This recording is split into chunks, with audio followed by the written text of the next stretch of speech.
हमारे साथ हैं आज़ाद समाज पार्टी के राष्ट्रीय प्रमुख चंद्रशेखर आज़ाद। उत्तर प्रदेश के एक टीचर पर एफआईआर की गई कविता पढ़ने को लेकर।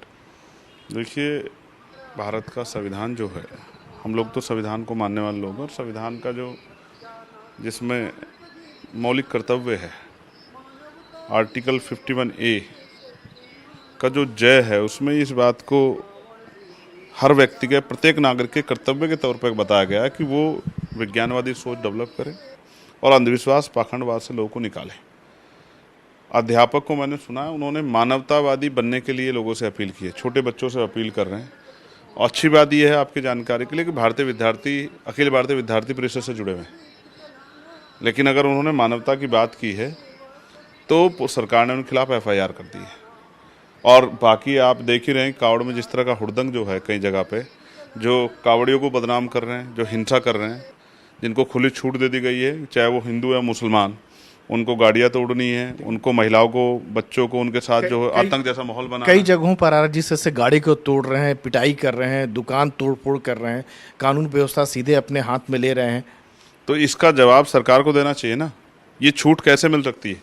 यही अगर कोई अन्य जो है, कोई भी हो, XYZ, किसी पार्टी का हो, किसी धर्म का, अगर वो इसी तरह का कृत्य कर दे तो क्या धर्म की आड़ में उस पर कार्रवाई नहीं होनी चाहिए?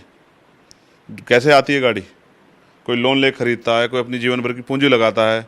क्या इस कावड़ माह में कोई आदमी अपने परिवार से निकलकर कहीं अपने दूसरे स्थान तक नहीं जाएगा? लोगों के व्यापार जो है चौपट हो गए हैं, लोगों की दुकानें बंद कर दी गई हैं, कहीं फल की, कहीं सब्जी की, कहीं चाय की। एक धर्म को तो, मुसलमानों को तो विशेषकर टारगेट किया जा रहा है। तो ये धर्मनिरपेक्ष राष्ट्र है क्या? ये धर्मनिरपेक्ष प्रदेश है क्या उत्तर प्रदेश, जिसमें जिस तरह कार्यवाही? क्या संविधान तो चल रहा है? यही है, उत्तराखंड के जो है मुख्यमंत्री ने आदेश दे दिया कि भाई ये धार्मिक का जो है, जो धार्मिक किताब है, ये इसको जो हम पाठ्यक्रम में जो है शामिल करेंगे। मैं पूछना चाहता हूँ, भाई ये भारतीय संविधान के खिलाफ जाके क्यों सरकारें काम कर रही हैं? जब भारतीय संविधान इस बात को कहता है कि जो भी सरकारी जो उपक्रम है, उसमें चाहे वो किसी भी धर्म से जुड़े धार्मिक जो हैं ग्रंथ हो, उसको शामिल नहीं किया जा सकता है। विज्ञानवादी सोच के ऊपर जो है धर्म को जो थोपा नहीं जा सकता। फिर ये सब चीज़ें क्यों की जा रही हैं? सिर्फ ये दिखाने के लिए, सिर्फ वोट की पॉलिटिक्स के लिए, सिर्फ धर्म की पॉलिटिक्स के लिए? क्या इससे देश आगे बढ़ जाएगा? क्या लगता है? क्या कहा टीचर ने कहा कि कावड़ लेने जाने वाले जो हैं, अगर आप जो कावड़ लेकर जा रहे हैं तो कावड़ उठाने से आप डॉक्टर, इंजीनियर, IAS IPS वकील जज नहीं बन सकते हैं। क्या गलत कहा? ये वाकई में बहुत चिंता वाली बात है अगर बात करें पूरी सोसाइटी, देश के लिए। चिंता है। ये देश की धर्मनिरपेक्षता के साथ देश की अखंडता पे भी जो है एक चोट है।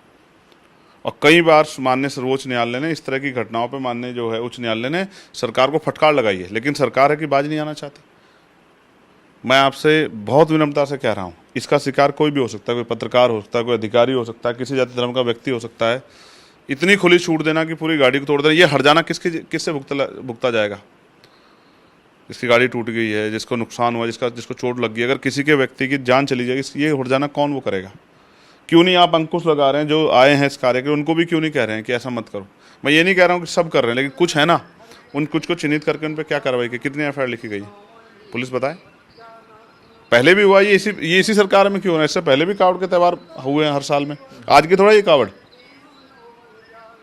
सैकड़ों साल चली आ रही है। तो आपने क्या इंतजाम किए हैं? या इंतजाम आप करना चाहते हैं? ऐसा भय का माहौल बनाना चाहते हैं? आपको लगता है कि कांवड़ यात्रा के नाम पर बहुत सारे हुड़दंगी लोग आ गए जिस तरह के? ये तो इसका जवाब तो सरकार देगी। कौन लोग हैं जिनके कपड़े बिल्कुल वही हैं, जो धार्मिक कार्य में जा रहे हैं उनके जैसे हैं, और जिनके हाथ में डंडे हैं, और जो उन डंडों से लोगों के शीशे तोड़ रहे हैं, लोगों की हड्डियाँ तोड़ रहे हैं, जिनकी वजह से परिवारों में डर का माहौल है। मैंने कई लोगों से बात की, लोग निकल के एक जिले से दूसरे जिले जाने के लिए तैयार नहीं है।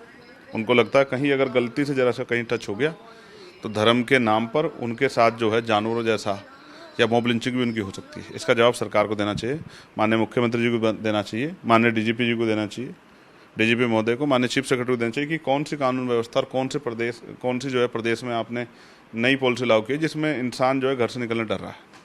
तो जाहिर सी बात है कि चिंता वाली बात है जिस तरह से कांवड़ यात्रा के नाम पर बहुत सारे हुड़दंगी तत्व शामिल होते कहीं न कहीं दिख रहे हैं।